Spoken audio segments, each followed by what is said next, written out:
Welcome to the Why on Earth Communities Stewardship and Sustainability podcast series. Today, I'm so excited that we have visiting with us Brian Czech. Hi, Brian. Hi.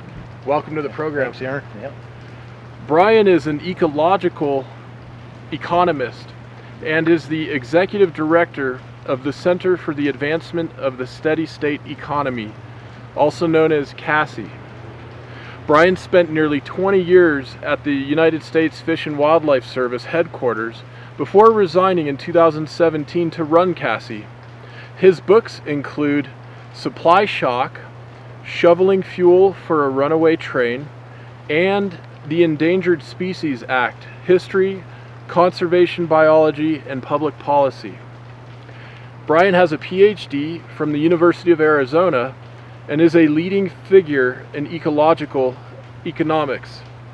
I would like to also note that he was the first conservation biologist ever hired by the U.S. Fish and Wildlife Service, and that CASSE has been awarded the Eco Champion Award by Public Employees for Environmental Responsibility, known as PEER, for their work in the arena of limits to growth and ecological carrying capacity and integrity here on Earth.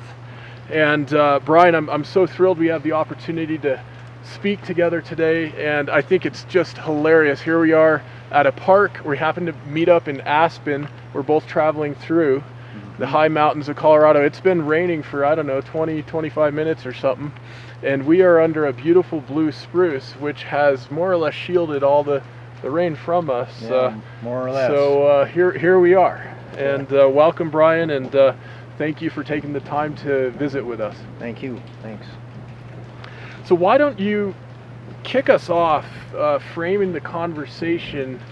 What is all this about? What is the issue when we're talking about a steady state economy versus a perpetually growing economy? Mm-hmm. Well, I think it always helps to remind people what economic growth is. It's simply increasing production and consumption of goods and services in the aggregate. Yeah.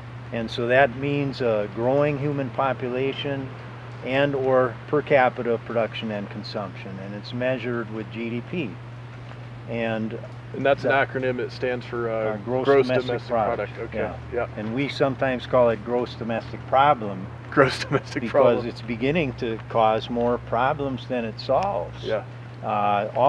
There are, of course, tremendous benefits to economic production, but there are, at this stage in human history, tremendous impacts.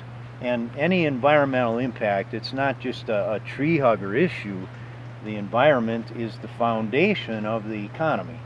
So we say that there is a fundamental conflict.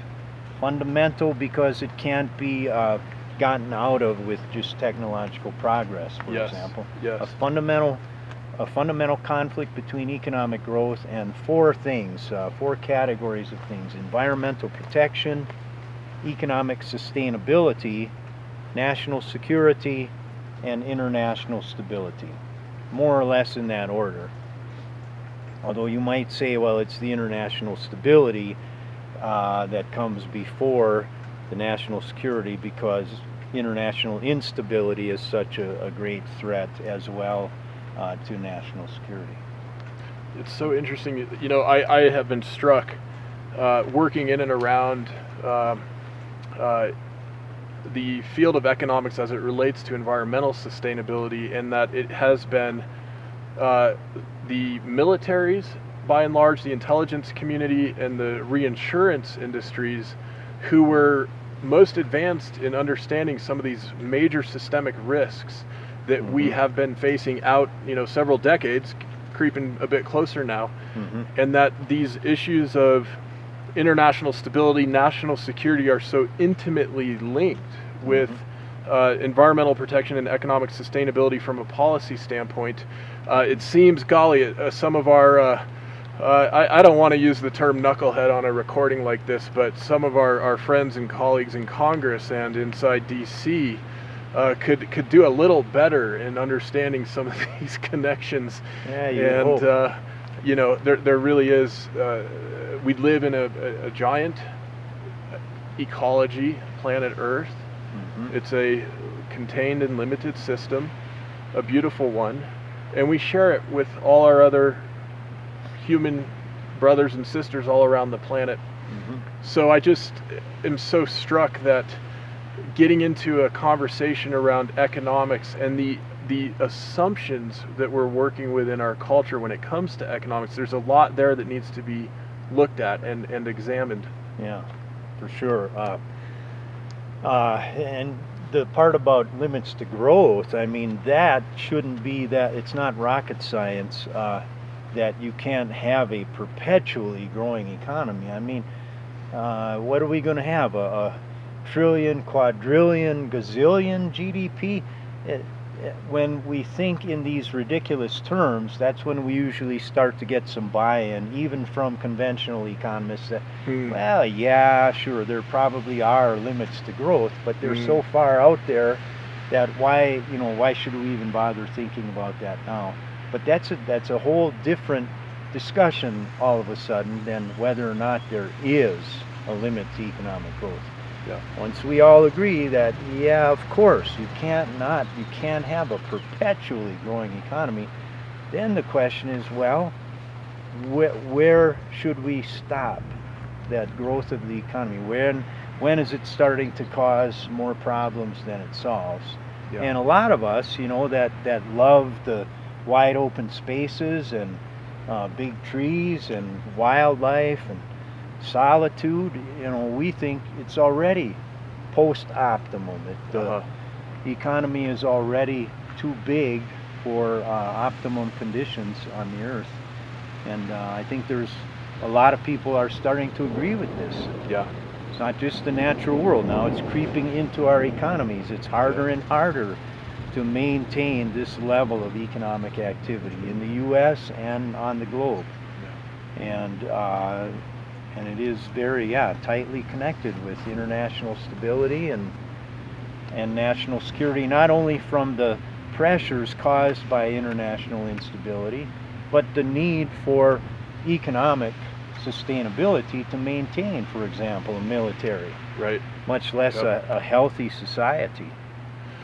So I'm struck that we'll be on this episode talking a bit about different aspects of the economics, and I forget who said it, but somebody called economics the dismal science. Right. I know for sure it's not every one of our favorite subjects, but nonetheless, I think it really is important for us as citizens, as voters, as participants in this momentous time in the human story, that we have some working understanding of some of these economic principles.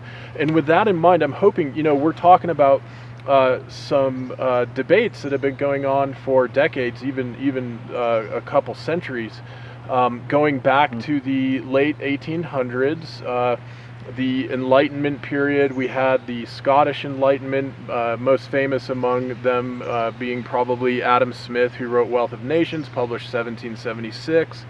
And across the water there, we had the French physiocrats, very focused on the natural foundation of economic production and activity. And I was hoping you could walk through, when we're talking about primary, secondary, tertiary, all these steps and kind of what's going on in that broader economic picture. Just walk us through how we understand that to be working. It would be helpful, I'm sure, for many in our audience. Yeah, well, in ecological economics, we call that the trophic structure of the economy. So if we start with the economy of nature, which both Francois Quesnay and the physiocrats and Adam Smith had a pretty good grasp of, they were Renaissance men. They understood the bigger picture of the world. They knew a lot about agricultural production and how the natural world worked and how that linked into economic activity. Yeah. So in the economy of nature, you have at the base of that, the producers, the plants, and they're called producers because they produce their own food via the process of photosynthesis. Yes. And then what eats the plants, those are primary consumers. And then what consumes, the primary consumers are secondary consumers, like predators. So that's the very basics of the structure of the economy of nature. Yeah. And and there are service providers too, like decomposers and scavengers and pollinators. So humans come along, evolve, and were created.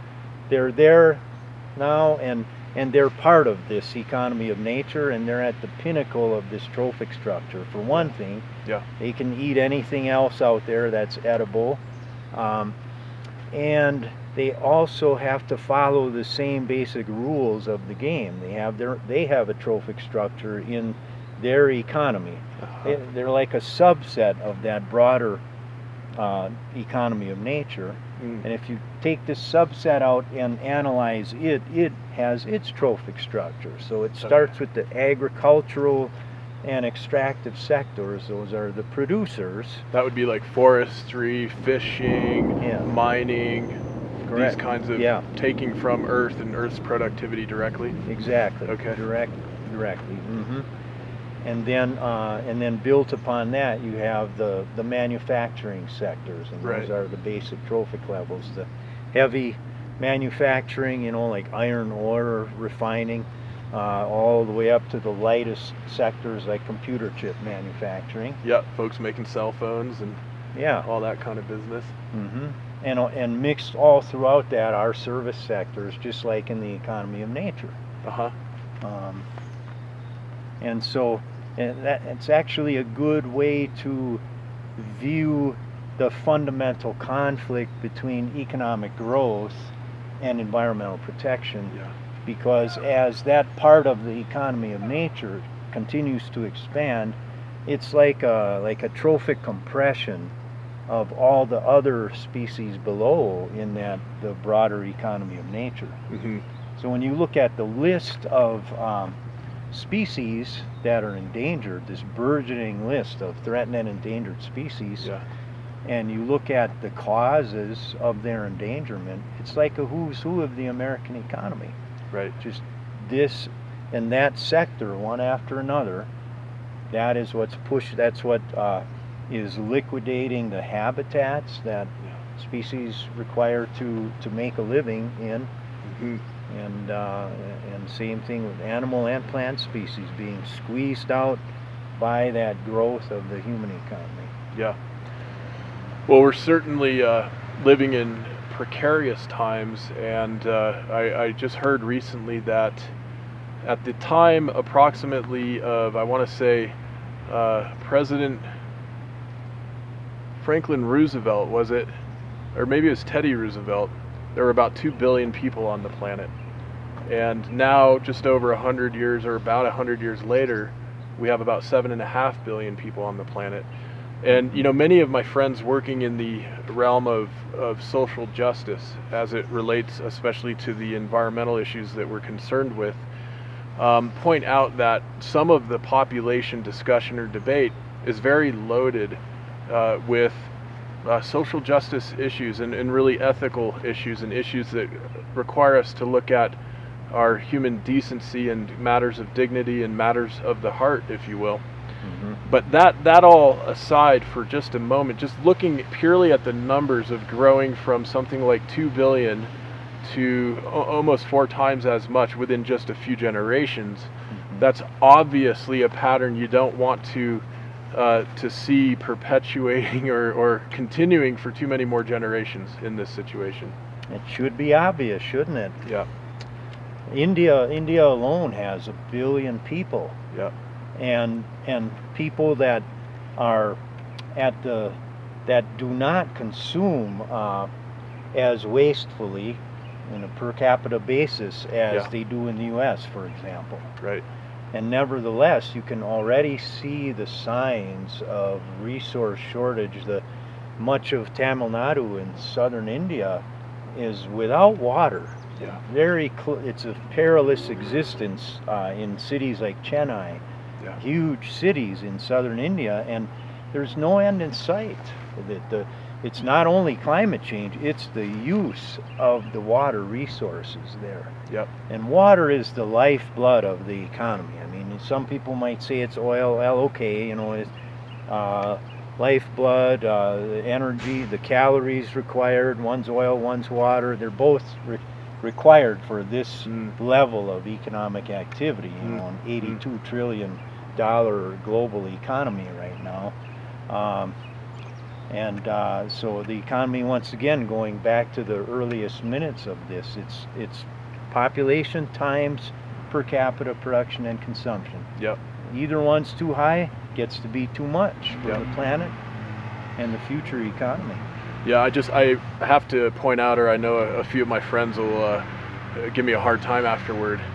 With respect to the water and the oil piece, so many folks now are working on solutions to transition from oil. Clearly, there are a whole number of reasons why that's worthwhile and thankfully underway. Water, on the other hand, there's no substitute for water. Water is life. Our bodies obviously are composed of it, 70% or better, same as the surface of the planet itself, interestingly. And so clearly when we're now confronted with situations around the planet where more and more of us do not have access to water, that ought to be on its face enough for us to be thinking about these economic issues, hands down. Absolutely. And I think that although it seems like economic growth is so ensconced as Yes. the primary policy goal around the world, you can see the cracks in that firmament, if you will, in a lot of countries now, in a lot of parts of the world. Bhutan moving to the pursuit of gross national happiness, Yes. because they see all the unhappiness around the world associated with pulling out all the stops for GDP growth. Right. And even before that, the Thailand's idea of the sufficiency economy, rather than more and more every year. Yeah. There are precedents for this, and it's the logical way to go. It's the ethical way to go, and it's the diplomatic way to go. I mean, when we call for a steady state economy in the U.S., obviously that's not sufficient for global sustainability. So we have a vision for steady statesmanship, we like to call it, in international diplomacy. We have to figure out where are the biggest problems in terms of the per capita consumption, where's the most wasteful consumption, and where are populations burgeoning so rapidly that the rest of the world can't absorb those rates of immigration. Yep. Both of these things have to really be wrestled with seriously in international diplomacy. Yeah. Growth is not the answer. Growth Right. is just compounding both of those two problems. Yes, absolutely. Hey, I love the discussion around the gross national happiness work that's being done in Bhutan. And I imagine some of our audience may not be familiar. Is that something you could tell us a little more about? A little more, yeah. Bhutan was a kingdom Yeah. as little as 7 years ago, maybe, and the king of Bhutan did look around and had become familiar with some of the principles of ecological economics. I think he was familiarized partially through the Convention on Biological Diversity that heads of state attended, and there's sort of a bit of a common sense out there now around the world that there's serious environmental problems, and that is such a spectacularly beautiful country, and the people from Bhutan are proud of that. If you meet the people from there, they are happy. How couldn't you be in such a spectacular place? And so they want to keep it that way. Yeah. They look out at what they have, and they don't want that to change dramatically. They don't want bulldozers coming in and skyscrapers messing that up. So he said to the people, you know, GDP is not what we're after. We're after gross national happiness. And concurrently with that, as you know, he moved that government into a ministerial government. So that's kind of a very nice sequence of events, both what we might call steady statesmanship corresponding with a more democratic form of government. It's Absolutely really nice. beautiful. Absolutely beautiful. I just want to make a quick note before it slips my mind. And that reminds me of something we were discussing earlier, which is often the activities we can engage in on a day-to-day basis that are most conducive to our health, our well-being, our high quality of life are activities where we're not buying and consuming. Here we are under a blue spruce.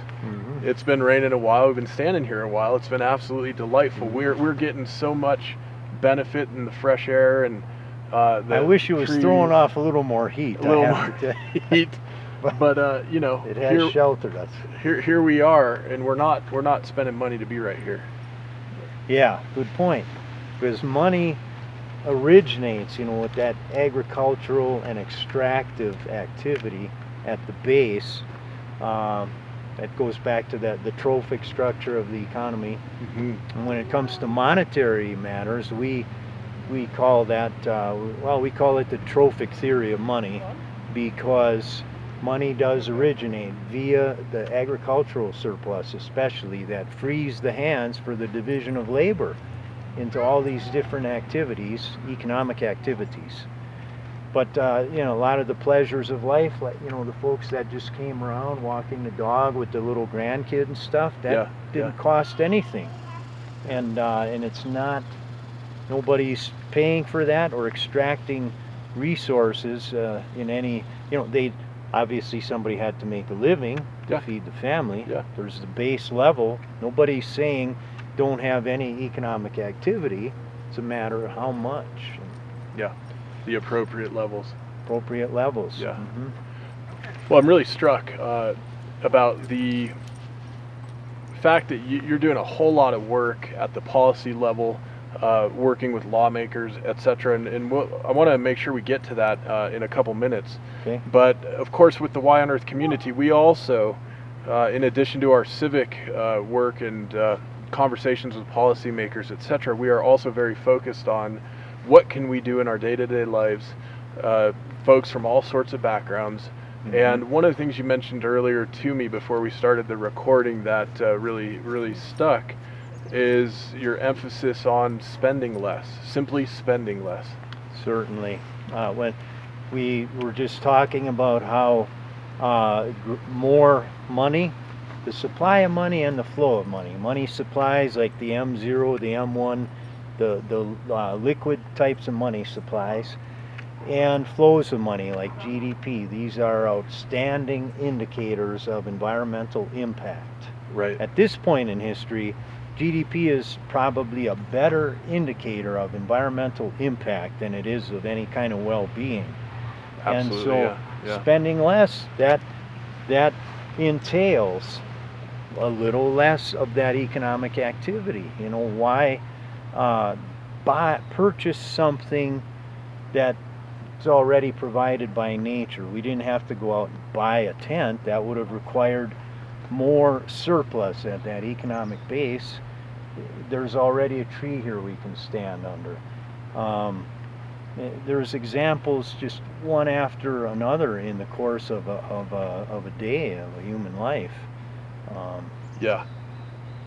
It's this one will seem maybe kind of corny, but when you wash your hands, you don't necessarily have to pull out a paper towel or run some electric dryer. You know, think about the 300 some million people in the country that are doing that several times a day. That stuff really adds up. It really does. It absolutely does. Yeah, paper cups, straws, all of that. Well, you're getting me rolling now. Yeah, sorry, good. but I have to say I can't stand those Hummers. Uh-huh. You know, and thank goodness the Hummer demand seems to have abated. But for a while, Hummers were all the rage, and you know, during the Gulf Wars. Besides, what a Yeah. horrible symbolism that was, and what a Yeah. awful example of conspicuous consumption that is not only unsustainable, but in a way, it alone was a threat to national security, because it makes Americans, or whichever country is, you know, behaving like that, Yeah. makes us look bad. Truly. Makes us look like greedy pigs. Truly. And then, you know, and then we want to shut down the borders from people that have orders of magnitude less. Yeah. Those two things combined look really bad. Right. We're not looking like good citizens in the neighborhood Exactly. in this way. Mhm. Yeah. Yep. You know, it reminds me too, you know, when we're taking a walk, say, or just having a nice chat in the park with somebody for a couple hours, we're not contributing to GDP at that point. However, if in a scenario, say I was walking down the street, I got hit by a car, an ambulance had to come get me, take me to a hospital. Meanwhile, I got news, perhaps I was about to get a divorce or something. I'm not actually married, but you know, and had to get some lawyers in the mix, this, that, and the other. You know, I could have all of these really terrible things happening to me, but guess what? Those are all positive contributors to GDP. Well, good thing you didn't get hit by a Hummer. Oh yeah, that'd be even worse. Just the worst of all worlds. But I think it just illustrates that for a lot of us, maybe who we haven't thought about this quite as much, GDP is not at all an indicator as to quality of life, as to how well things are going. Right. You know, to be fair to conventional economics and conventional economists, in countries with truly widespread poverty, Yes. you know, then GDP per capita is a useful metric. Right. But, you know, you can't get carried away. It's not the only metric because of examples like the ones you just mentioned. But certainly in a country where the vast majority is reasonably well fed and sheltered and far beyond that, frankly, then the GDP per capita is causing just as many problems as it's solving in human health and social life and political life. It's that's why, you know, way back in the 1860s, John Stuart Mill, you're probably very familiar with, was calling already for what he called a stationary state, which had nothing to do with a stagnating economy or society. You know, in a steady state economy, there's plenty of room for technological replacement, for consumer preferences to shift, for all kinds of economic dynamism, dynamic changes in the economy. It's just the size of that thing that is what matters in terms of sustainability. That's what matters the most. And so John Stuart Mill recognized that way back in the 1860s in England and said, you know, why don't we focus more on quality of life outside of this economic activity, you know, political life and civil life and civil rights and reforms and, you know, improving child education, and, you know, all the other things that oftentimes are actually competed for by, you know, regular economic activities that go in, that are included in GDP calculations. Yeah, absolutely. I would love if we could share a little bit about the CASSE position on economic growth. And I want to mention that, folks, if you'd like to learn more, and you can actually, there's a great, really quick video at steadystate.org. And on there you can also check out, and if you would like to, you can become a signer of the CASSE position on economic growth. by the way, there are already 14,000 signatories, and 215 organizations as well have endorsed this. So you can see here, it's kind of a full page, which is a summary of something that's fairly complex. But I thought it might be nice to read a few of the highlights, if that sounds good, Brian. Yeah, nice. And you want me to go for it, or you want to do it? Oh, okay. Go for it. So it says, whereas economic growth, as defined in standard economics textbooks, is an increase in the production and consumption of goods and services. Based upon established principles of physics and ecology, there is a limit to economic growth. Therefore, we take the position that there is a fundamental conflict between economic growth and environmental protection. For example, biodiversity conservation, clean air and water, atmospheric stability, and a steady state economy, that is, an economy with a relatively stable, mildly fluctuating production of population and per capita consumption, is a viable alternative to a growing economy and has become a more appropriate goal in large, wealthy economies.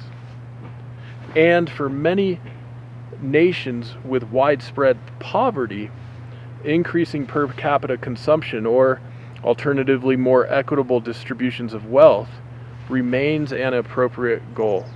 So what I love about this framework is that it's speaking to and encompassing a lot of complexity, but specifically is calling out that there are different appropriate courses for the wealthy, more developed nations versus the poorest economies around the world, and I really appreciate that it recognizes that subtlety. Yeah, we had to, or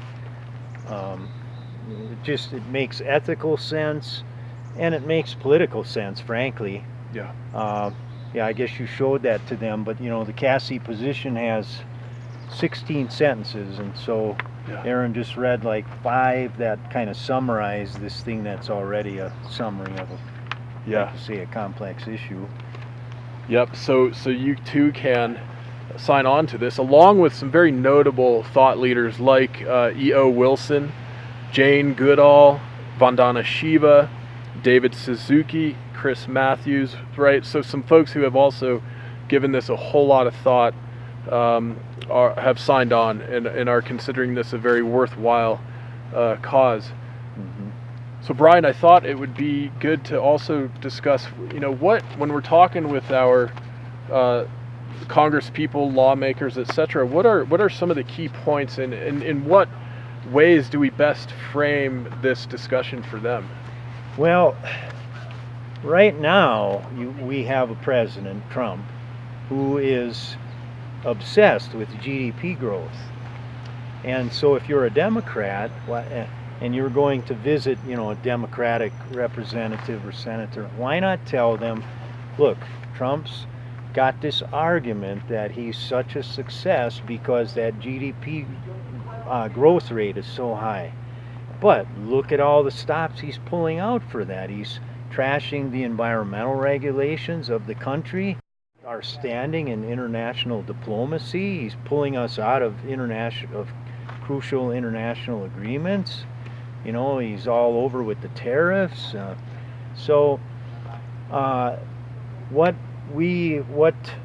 And when I say we, I'm an independent personally, politically, because both parties are still so pro-growth. But what a Democrat can do is, like we did with Cory Booker. We went into Cory Booker's office, met with staff, and said, given Trump's argument, why not take some baby steps away from condoning GDP growth? Okay. Just at least baby steps. Yeah. And so you may have heard Cory Booker has said things lately like, GDP doesn't speak to my constituents. That's a baby step. And it's key, because once there's one by one politician on the Hill, there will be other, leapfrogging steps by other politicians on the Hill, especially with a prominent one, a presidential candidate like that. So that's one thing we suggest. Ask your representative to take some baby steps, with rhetorical baby steps to get the idea out there in the public and in the polity with all the policymakers that GDP isn't everything. And then it won't take long to point out that it really is a gross domestic problem as well as its gross domestic product. And the concept that there is such a thing as post-optimal growth that's causing more harm than good, that will start to percolate, and that's steady statesmanship. If this is growth that's unsustainable, well, that would be unsustainable. Degrowth. What's the sustainable alternative? It's this thing in between. That's the steady state economy. It's a middle path. I like that. Yeah, the middle path. And what about those of us who would be speaking with Republican members of Congress? What advice do you have on that side? Well, so we feel at CASSE that we have a latent connection with rural communities, in particular farmers and hunters and fishermen. They're the first ones that see the detriments of an overgrown economy.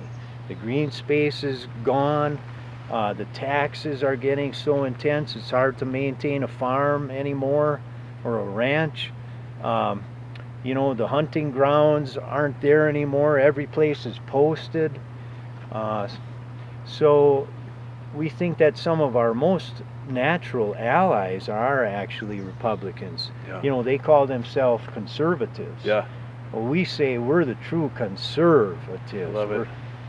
Conservation is a steady state economy. It's like in the tradition of Teddy Roosevelt. Yeah, right? In the tradition of TR. That's right. Yeah.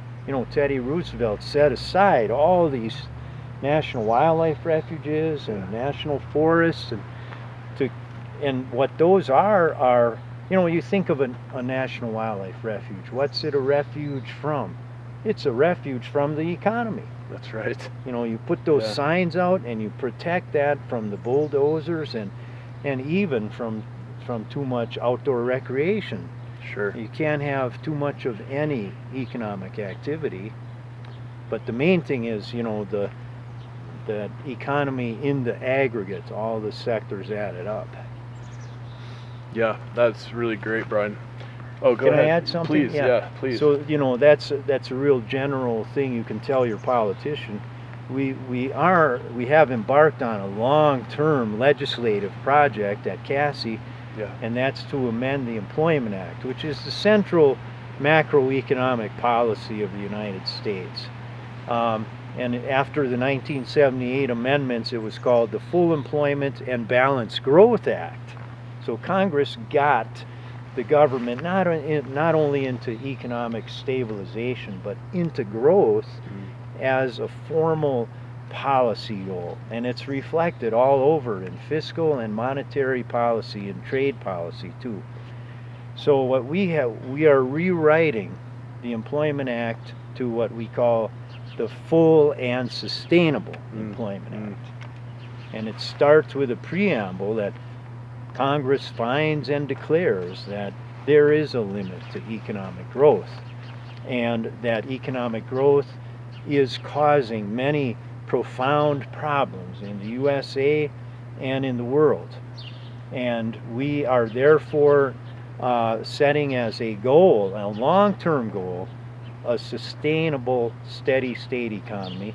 And then the rest of the act is going to be about the programs and procedures for transitioning from a growth economy to the steady state. And nobody, there's not going to be any brakes that are slammed on so that overnight a steady state economy happens. There will be decades of adjustments in monetary policy, in the banking system, and in fiscal policy, in the tax code, and in the budgets, federal and state and local budgets, and planning and zoning policies. But certainly, there's got to be some leadership at the federal level. And meanwhile, there's a lot of opportunity at local levels. So we have another campaign we're just starting called Keep Our Counties Great campaign. I love it. Because if you like what you see when you look out there, well, you want to keep it that way, and that is the steady state economy. So how can we get involved and support and help all this work that you're doing? Well, like you said before, start by visiting the website steadystate.org and sign the CASSE position. That's sort of, as you might imagine, we're swimming straight upstream the river of political economy. Yeah. Big money doesn't want us around. They're certainly not going to donate to us. Yeah. So the only other thing that speaks as loudly as money to the politician is signatures. Mm-hmm. So these signatures really do matter. And of course, if you feel so compelled as to donate, obviously donations are going to help. We're one of the leanest nonprofits out there. We only have 2 at this time full-time employees and 2 part-time. And then we have a fairly robust internship program and volunteer program. We have CASSE chapters around the world. Join a CASSE chapter, become a chapter director if you feel like you want to provide some leadership in this. Read up more on the topic. We have resources at the website, books and journal articles that'll provide you with the tools that you need, to be able to talk shop on steady state economics. What else can you do? Well, we already talked about spending less, of course. Yeah. But I would say start using the phrase, frankly, steady state economy, because there's too much lack of clarity out there right now about what the alternatives are. Hashtag steady state. Yeah, Cool. hashtag steady state. Cool, I dig it. Mm-hmm. So Brian, let me just remind our audience that this is the Y on Earth Community's Stewardship and Sustainability podcast series, and today we are speaking with Brian Czech, the Executive Director of CASSE, the Center for the Advancement of the Steady State Economy. I want to be sure to give a shout out to our sponsors making this podcast possible. And all the work that we're doing around the country with community mobilization efforts. That includes Patagonia, Waylay Waters, the International Society of Sustainability Professionals, Purium, Earth Coast Productions, the Lidge Family Foundation, and the Association of Waldorf Schools of North America, OSNA. So thanks to all of you for your support, and a huge thank you to each of you individuals who have already signed up for our monthly giving program. This is such an important way to support the work we're doing at the Y on Earth community, and already have had so many great folks join in this effort. If you would like to join, please go to yonearth.org. That's the letter Y, onearth.org, and you can sign up at any level that works well for you. When you do, we'll be sure to send you a code for a free download of any of the ebook and audiobook resources that you would like to have in your collection. Now, also a very special gift for our CASSE friends. Anyone in the CASSE network and membership can use the code CASSE, that's CASSE, at yonearth.org to get 50% discounts on all of the ebook and audiobook resources. So just another way to thank you and all of your network for all the work you all are doing. Thank you. And Brian, it's just been a pleasure to have this opportunity to connect with you. I think it's so fun. We were both traveling through the mountains and we were able to link up here. Yeah. And lo and behold, it has stopped raining. The sun is shining. Before we sign off, I just want to make sure, is there anything else you'd like to say in closing? Well, it might be a little too detailed, but you mentioned the schools. Yeah. That's another resource we have available. We have K-12 curriculum fabulous. available. Great. Yeah, we had a grant from the Whedon Foundation to produce this curriculum. We have a limits to growth game for grades 1 through 3 as part of that. But I just noticed that was something I forgot to add when you asked, what else people might do. But I just want to say thank you also. I think anybody that's listening to your podcasts, by their nature, are kind of the ultimate solution to these problems. I mean, I think sustainability is a steady state economy, but there are all types of expertise required to get us into that place. So thank you, audience, and thanks, Aaron, for having me on here. Hey, thank you, Brian. It's been great. Okay. Look forward to collaborating more with you too, by the way. Me too. As we get going. Me too. All right. See you later. Bye, everybody. The Y on Earth Community Stewardship and Sustainability podcast series is hosted by Aaron William Perry, author, thought leader, and executive consultant. The podcast and video recordings are made possible by the generous support of people like you. To sign up as a daily, weekly, or monthly supporter, please visit yonearth.org/support. Support packages start at just $1 per month. The podcast series is also sponsored by several corporate and organization sponsors. You can get discounts on their products and services using the code YONEARTH, all one word with a Y. These sponsors are listed on the yonearth.org/support page. If you found this particular podcast episode especially insightful, informative, or inspiring, please pass it on and share it with a friend whom you think will also enjoy it. Thank you for tuning in. Thank you for your support. And thank you for being a part of the Y on Earth community.